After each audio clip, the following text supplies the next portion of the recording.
Governor Inslee, I want to bring you in. You recently signed a public option into law, which allows Washington state residents to purchase a state-backed plan if they want to, but this may only save families in Washington state as little as 5% off premiums. Is 5% really the kind of relief that the American people need?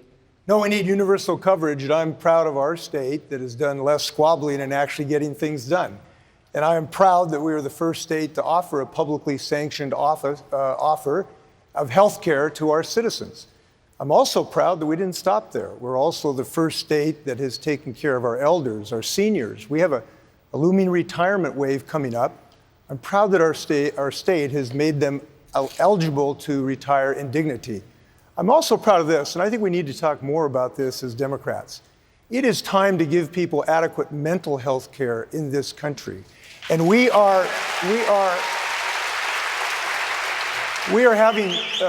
some success in integrating mental health with physical health. There's no reason we should distinguish between your physiological and your mental health. And the last thing we're doing, I think it's very instructive for the nation. We know we're being eaten alive by pharmaceutical costs. We have had one of, if not the most innovative way to drive down pharmaceuticals for life-saving medications in the United States. That's a record of Washington State. I'd like to take to Washington, D.C. Thank you. Thank you, Governor Inslee. Mr. Yang, I want to bring you in. You support a Medicare for All system. How do you respond to Governor Inslee? Well, I just want to share a story. When I told my wife I was running for president, you know the first question she asked me? What are we going to do about our health care? That's a true story, and it's not just us. Democrats are talking about health care in the wrong way. As someone who's run a business, I can tell you flat out our current health care system makes it harder to hire. It makes it harder to treat people well and give them benefits and treat them as full-time employees. It makes it harder to switch jobs, as Senator Harris just said, and it's certainly a lot harder to start a business. If we say, look, we're going to get healthcare off the backs of businesses and families, then watch American entrepreneurship recover and bloom. That's the argument we should be making to the American people. Thank you, Mr. Yang. Mayor de Blasio? Yeah. I don't understand why Democrats on this stage are fear-mongering about universal health care. It makes no sense. Ask the American people. They are sick of what the pharmaceutical companies are doing to them. Ask them what they feel about the health insurance companies. They feel it's holding back their families because they can't get the coverage they need. They get a lot of no's. They don't get a lot of help from health insurance companies. Why are we not going to be the party that does something bold, that says we don't need to be dependent on private insurance? We can have a system that actually covers everyone. You know what? Donald Trump won this state of Michigan by saying he was going to disrupt the status quo. How about we be the party that's going to disrupt the status quo for working people? Mr. Mayor, just a 15-second point of clarification. Who are you talking about? Who's fear-mongering? Certainly, with all due respect to Senator Bennett, what he's saying is absolutely inaccurate about taxes. Americans right now are paying so much money for their health care. Ask people about the reality of premiums, deductibles, co-pays, out-of-pocket expenses. That's worse than any tax. Thank you. And people are paying that right now. Thank you, Mr. Mayor. Senator Bennett? This has nothing to do with Republican talking points or the pharmaceutical industry. This has to do with having faith in the American people that they can make the right decisions for their families and they can choose a public option.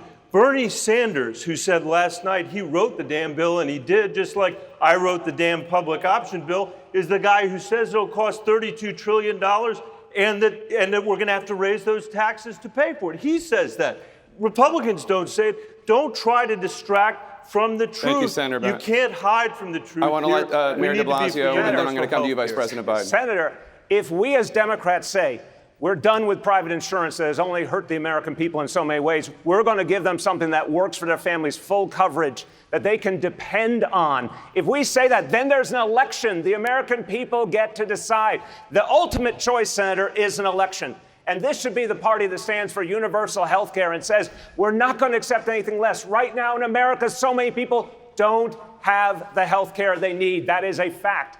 Tens of millions of people, including middle-class people. Mayor. Give them a chance to make that decision through an election. Vice President Biden, your response, sir. This is not a Republican talking point. The Republicans are trying to kill Obamacare. Obamacare took care of 20 million people right off the bat, 100 million people with pre-existing conditions. And in fact, what we add is a public option that in fact would allow anybody to buy in. No one has to keep their private insurance. They can buy into this plan, and they can buy into it with a $1,000 deductible and never have to pay more than 8.5% of their income when they do it. And if they don't have any money, they get in free. So this idea is a bunch of malarkey, what we're talking about here. The fact of the matter is that there will be a deductible. It will be a deductible in their paycheck. Bernie acknowledges it. $30 trillion has to ultimately be paid. And I don't know what math you do in New York. I don't know what math you do in California, but I tell you, that's a lot of money. And there will be a deductible. The deductible will be out of your paycheck because that's what will be required. Senator Harris, I want to bring you in here. Your response? Yeah, let's talk about math. Let's talk about math. Let's talk about the fact that the pharmaceutical companies and the insurance companies last year alone profited $72 billion. And that is on the backs of American families. And under your plan, status quo, you do nothing to hold the insurance companies to task for what they have been doing to American families. In America today, a diabetes patient, 1 in 4 cannot afford their insulin. In America today, Thank you, Senator. for those people who are overdosed from an opioid, there is a syringe that costs $4,000 that will save their life. It is immoral, it is Thank you, Senator. untenable, and it must Your time is change up, with Senator. Medicare for all. Vice President Biden, your response? Real quick. I have the only plan that limits the ability of insurance companies to charge unreasonable prices, flat out, number one. Number two, we should put some of these insurance executives who totally oppose my plan in jail for the 9 billion opioids they sell out there. They are misrepresenting to the American people what need to be done. And lastly, here's the deal. The deal is, let's figure out how this works. We immediately are able to cover everybody who wants to get off of their insurance plan they don't like, no matter what one it is, and buy into a Medicare option. And they can buy the gold plan, and they're not going to have to pay. Anyway. Thank you, Mr. Vice President. Thank you. Let's move now to immigration, please. Secretary Castro, you think it should no longer be a crime to cross the U.S. border illegally. President Obama's Homeland Security Secretary, Jay Johnson, whom you served with, says that is a public declaration that the border is, quote, effectively open to all. How is he wrong? Thank you for that question. You know, if you elect me president, you're not electing me to follow. You're electing me to lead. And open borders is a right-wing talking point. And frankly, I'm disappointed that some folks, including some folks on this stage, have taken the bait. The only way that we're going to guarantee that we don't have family separations in this country again is to repeal Section 1325 of the Immigration and Nationality Act. That is the law that this president, this administration is using to incarcerate migrant parents and then physically separate them from their children. My immigration plan would also make sure that we put undocumented immigrants who haven't committed a serious crime on a pathway to citizenship, that we do a 21st century Marshall Plan with Honduras, El Salvador, and Guatemala so that we can get to the root of this challenge so people can find safety and opportunity at home instead of having to come to the United States. That's how we can be smarter, more effective, and more humane when it comes to immigration policy. Thank you, Secretary Castro. Senator Bennett, what's your response? I disagree that we should decriminalize our border. This is personal for me. My mom's an immigrant, and she was separated from her parents during the Holocaust in Poland. And for those reasons, I was part of the Gang of Eight that I wrote the immigration bill in 2013 with John McCain that passed the Senate with 68 votes, that gave a pathway to citizenship for the 11 million undocumented people that are here, that would pass the most progressive DREAM Act that had ever been conceived, much less passed on the floor of the Senate, and had $46 billion of border security. Every single Democrat voted for that bill, Senator, and a lot of Republicans. That should be our position. Thank you, Senator. That is our position. Thank you, Senator. Senator Harris, you have indicated that you don't think it should be a criminal offense punishable by jail to cross the U.S. border illegally. How do you respond to Senator Bennett? Well, again, with all due respect, after the last debate, for example, I went to a place in Florida called Homestead. And there is a private detention facility being paid for by your taxpayer dollars. A private detention facility that currently houses 2,700 children. And by the way, there were members of us, Julian was there, members of Congress. They would not let us enter the place, members of the United States Congress. So I walked down the road, I climbed a ladder, and I looked over the fence. And I'm gonna tell you what I saw. I saw children lined up single file based on gender, being walked into barracks. The policies of this administration have been facilitated by laws on the book that allow them to be incarcerated as though they've committed crimes. These children have not committed crimes and should be not treated like criminals. Senator Bennet, what's your response?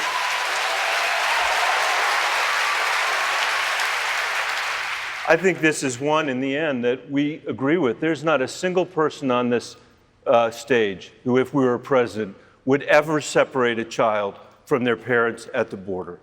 And that is what this administration has done in the American people's name. They have turned our border into a symbol of nativist hostility. The symbol of this country before Donald Trump was president was the Statue of Liberty. That should be the symbol of the United States of America, not Donald Trump's terrible Thank you, Senator border. Bennet. Senator Gillibrand, I want to bring you in. What's your response? So I think when you talk about whether this should be a crime, you have to remember who we're talking about. When I was at the Texas border, I visited with women who had fled violence. A woman from El Salvador owned a small business. Gangs came to her and said, if you don't give us all your money, we're going to kill your family. That's why she fled. Another woman was raped. That's why she fled. So this is who we're talking about, and they're not criminals. So I believe that we should have a civil violation. No president before President Trump enforced the law in the way he has enforced it, because he's using it as the crutch to lock up women and children, to separate mothers and babies, to put them behind bars. So I don't think we should have a law on the books that can be so misused. It should be a civil violation, and we should make sure that we treat people humanely. Thank you, Senator. Vice President Biden. In the first 2 years of the Obama administration, nearly 800,000 immigrants were deported, far more than during President Trump's first 2 years. Would the higher deportation rates resume if you're president? Absolutely not, number one. Number two, everything landed on the president's desperate locus. I found that the secretary, we sat together in many meetings. I never heard him talk about any of this when he was the secretary. Please be respectful. Please be respectful in the crowd. Please continue, Mr. Vice President.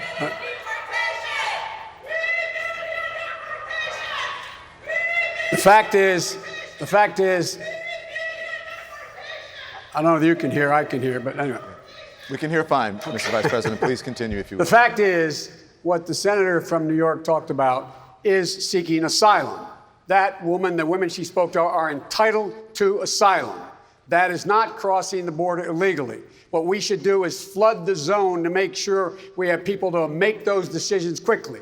With regard to the secretary's point, I already proposed and passed $750 million for Guatemala, El Salvador, and Honduras to be able to change the circumstance why people fled in the first place. In addition to that, we're in a circumstance where if, in fact, you say you can just cross the border, what do you say to all those people around the world who, in fact, want the same thing to come to the United States and make their case, but they don't, that they have to wait in line? The fact of the matter is, you should be able to, if you cross the border illegally, you should be able to be sent back. It's a crime. It's a crime, and it's not one that, in fact... Thank you, Mr. Vice President. Secretary Castro, please, your response. First of all, Mr. Vice President, it looks like one of us has learned the lessons of the past and one of us hasn't. Let me begin by telling you, let me just start out by answering that question. My immigration plan would also fix the broken legal immigration system, because we do have a problem with that. Secondly, the only way that we're going to guarantee that these kinds of family separations don't happen in the future is that we need to repeal this law. There's still going to be consequences if somebody crosses the border. It's a civil action. Also, we have 654 miles of fencing. We have thousands of personnel at the border. We have planes, we have Secretary- boats, we have helicopters, we have security Secretary cameras. Castro, What we thank you. need are Your politicians time that is actually up. have some guts on this issue. Thank you, Secretary. Mr. Vice President, please, your response. I have guts enough to say his plan doesn't make sense. Here's the deal. The fact of the matter is that, in fact, when people cross the border illegally, it is illegal to do it unless they're seeking asylum. People should have to get in line. That's the problem. And the only reason this particular part of the law is being abused is because of Donald Trump. We should defeat Donald Trump and end this practice. Thank you. Congresswoman Gabbard, what's your response?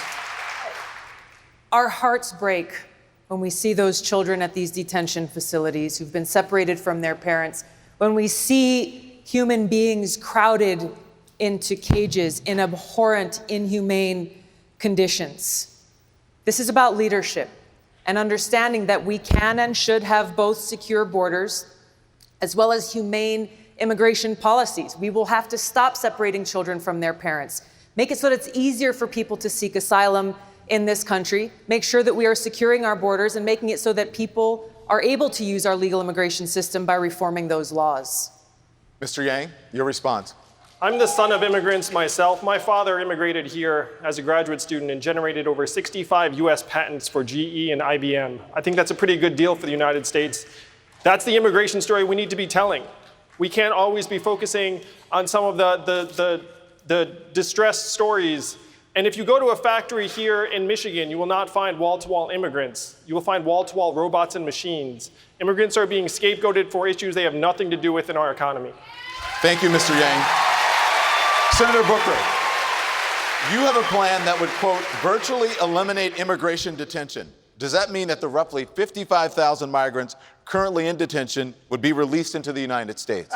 Absolutely. First of all, I just want to say, again, tonight, we are playing into Republican hands who have a very different view, and they're trying to divide us against each other. I'm listening to the language of my colleagues. No, Mr. Vice President, we are not going to just let people cross the border.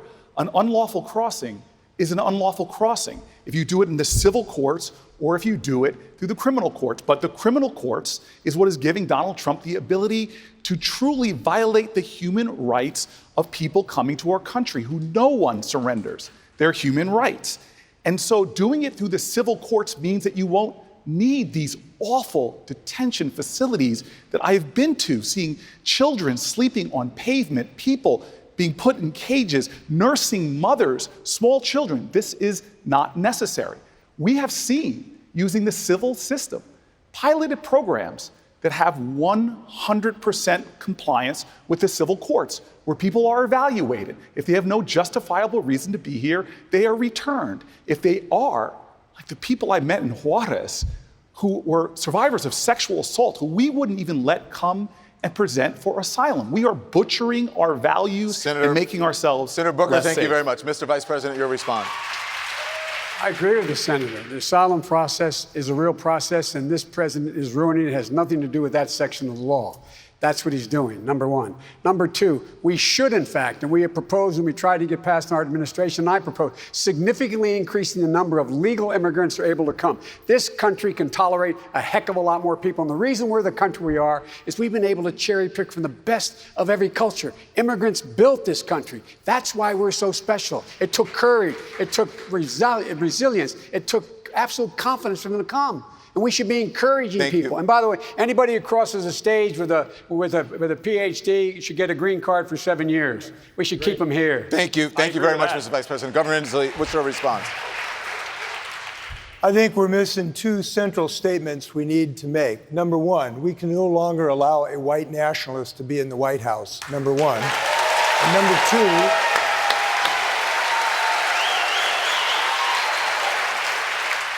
two, we have to make America what it's always been, a place of refuge. We got to boost the number of people we accept. I'm proud of being the first governor saying, send us your Syrian refugees. I'm proud to have been the first governor to stand up against Donald Trump's Muslim ban. I'm proud to have sued him 21 times and beat him 21 times in a row. I'm ready for November 2020. Go ahead, Mayor de Blasio, please, your response. 2 points. One, it's all kind of a charade because there's 11 million people here, and everyone in theory has broken the law, but they're part of our communities now. They're part of our economy. They're our neighbors. Why are we even discussing on one level whether it's a civil penalty or a criminal penalty when it's an American reality? And what we need is comprehensive immigration reform once and for all to fix it.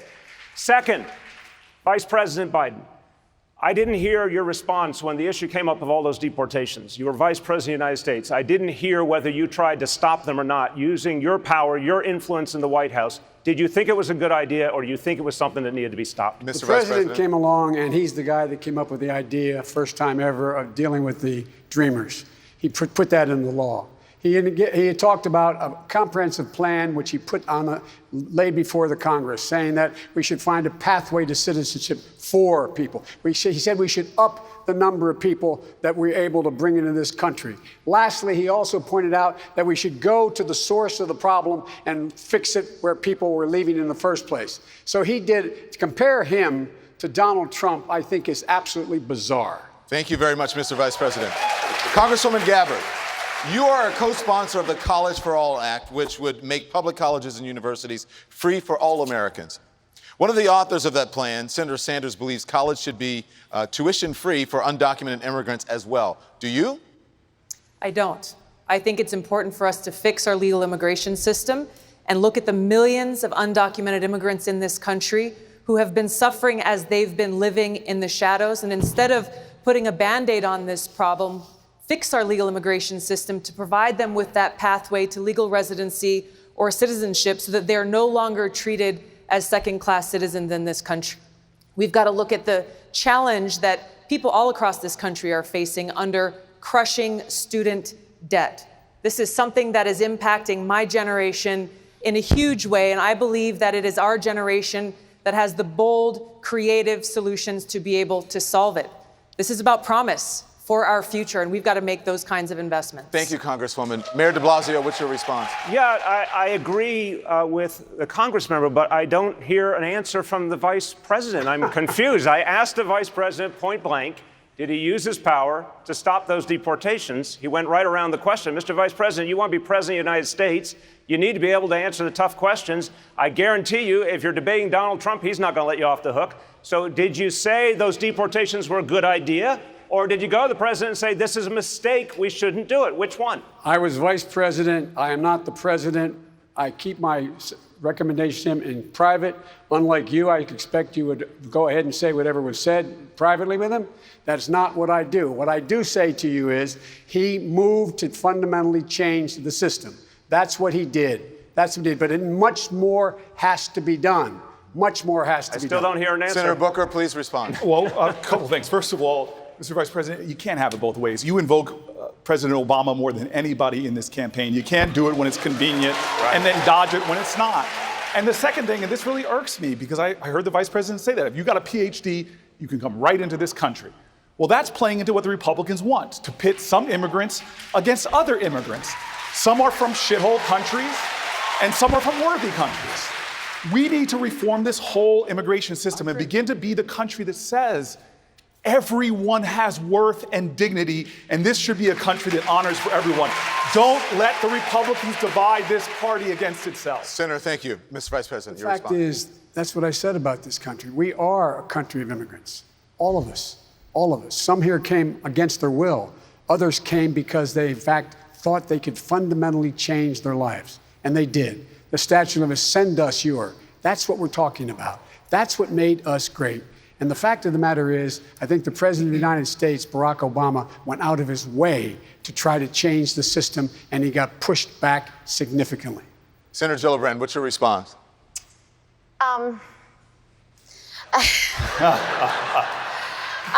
Again, President Trump, under his administration, 7 children died in his custody. Under his administration, families have been torn apart. This party is talking about real ideas for the future. We're talking about what we will do to change America. But we must not forget about our values. We used to believe in this country you should treat others the way you want to be treated.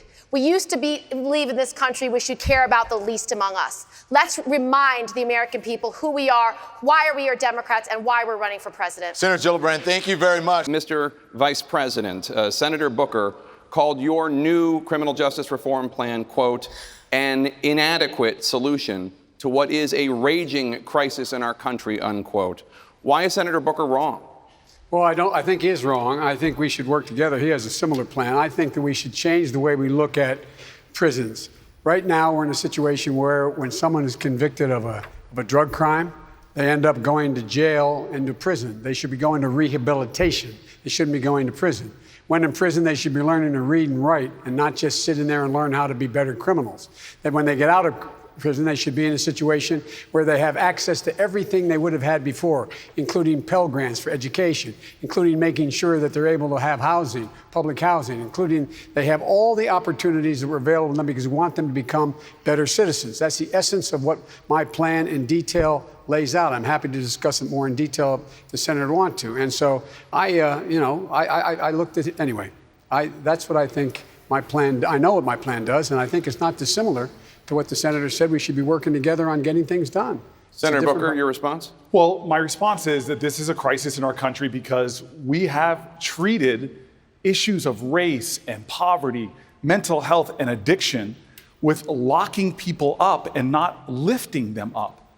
And Mr. Vice President has said that since the 1970s, every major crime bill, major and minor, has had his name on it. And sir, those are your words, not mine. And this is one of those instances where the House was set on fire and you claimed responsibility for those laws. And you can't just now come out with a plan to put out that fire.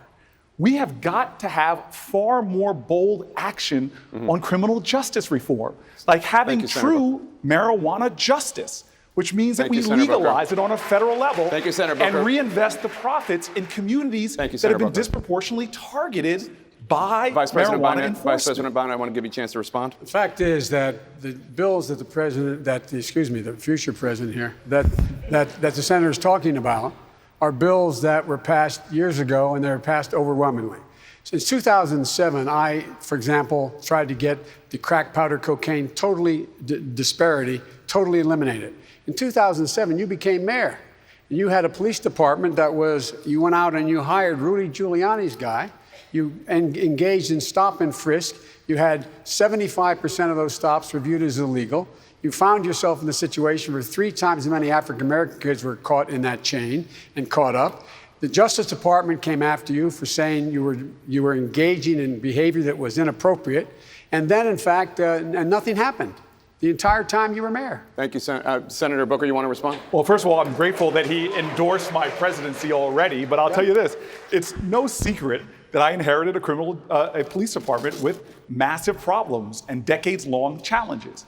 But the head of the ACLU has already said, the head of the New Jersey ACLU, that I put forth national standard-setting accountability. Mr. Vice President, I didn't interrupt you. Please show me that respect, sir. We have a system right now that's broken. And if you want to compare records, and frankly, I'm shocked that you do, I am happy to do that. Because all of the problems that he is talking about that he created, I actually led the bill that got passed into law that reverses the damage that your bills that you were, frankly, to correct you, Mr. Vice President, you were bragging, calling it the Biden crime bill up till 2015. Thank you, Senator. Vice President Biden. Number one, the bill he talks about is a bill that in our administration we passed. We passed that bill that you added on to. That's the bill, in fact, you passed. And the fact of the matter is, secondly, there was nothing done for the entire 8 years he was mayor. There was nothing done to deal with the police department that was corrupt. Why did you announce in the first day a zero-tolerance policy of stop and frisk and hire Rudy Giuliani's guy in 2007 when I was trying to get rid of the crack cocaine disparity? Mr. Vice President, there's a saying in my community, you're dipping into the Kool-Aid and you don't even know the flavor.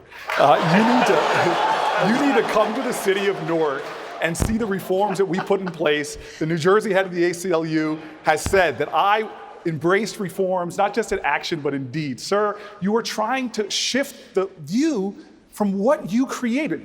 There are people right now in prison for life for drug offenses because you stood up and used that tough on crime, phony rhetoric that got a lot of people elected, but destroyed communities like mine. This isn't about the past, sir. This is about the present right now. I believe in Thank you, redemption. Senator. I'm happy you evolved. I want to bring in but Secretary- you offered no redemption to the people in prison right now. I want to for bring in life. Secretary Castro. Your response, sir? You know, I agree with Senator Booker that a lot of what Vice President helped author in '94 was a mistake. And he has flip-flopped on these things, and that's clear. But let me say, when we talk about criminal justice reform, there are a lot of things that we can talk about: sentencing reform, cash bail reform, investing in public defenders, diversion programs. I'm proud that I'm the only candidate that has put forward a police reform plan, because we have a police system that is broken, and we need to fix it. And whether it's the case of someone like Tamir Rice or Michael Brown or Eric Garner, where the Trump Justice Department just decided not to pursue charges, we need to ensure we have a national use of force standard and that we end qualified immunity for police officers so that we can hold them accountable for using excessive Thank you, force. Secretary Castro.